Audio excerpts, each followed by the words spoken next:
بسم اللہ الرحمن الرحیم۔ السلام علیکم ورحمۃ اللہ وبرکاتہ۔ آپ کی خدمت میں چند ایسے کام بیان کیے جائیں گے جو روزے کے حالت میں کرنا مکروہ ہیں یعنی اس سے روزہ باطل نہیں ہوتا، لیکن روزے کی قدر و قیمت اور ویلیو کم ہو جاتی ہے۔ سب سے پہلا کام یہ ہے کہ انسان کوئی بھی ایسا کام کرے جس سے اس کا بدن کمزور ہو جائے، جیسے خون دیتا ہے تو خون دینے سے انسان کمزوری محسوس کرتا ہے، تو ایسا کام روزے کی حالت میں کرنا مکروہ ہے۔ دوسرا، پھول سونگھنا، جو خوشبودار پھول ہوتے ہیں ان کی خوشبو سونگھنا، یہ بھی روزے کی حالت میں مکروہ ہے۔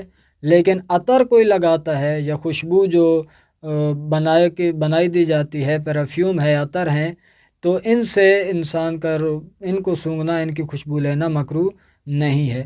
تیسری چیز ہے گیلے کپڑے پہننا، یعنی انسان گرمی ہے، بہت شدید گرمی، اور یہ اپنے کپڑوں کو گیلا کر لیتا ہے، بھگو لیتا ہے، تو یہ بھی روزے کی حالت میں کام مکروہ ہے۔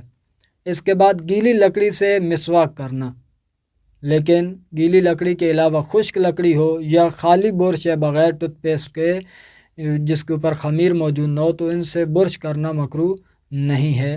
اس کے بعد ہے منہ سے خون نکالنا، کسی بھی طرح سے دانت نکلوا کر، یہ داغا کوئی لگاتے ہیں عادت کی وجہ سے، جب اندر کوئی لکڑی منہ میں مار کے منہ سے خون نکالتے ہیں تو یہ بھی روزے کی حالت میں کام کرنا مکروہ ہے۔ خداوند متعال ہمیں ان کاموں سے دور رہنے کی توفیق عطا فرمائے۔ والسلام علیکم ورحمۃ اللہ وبرکاتہ۔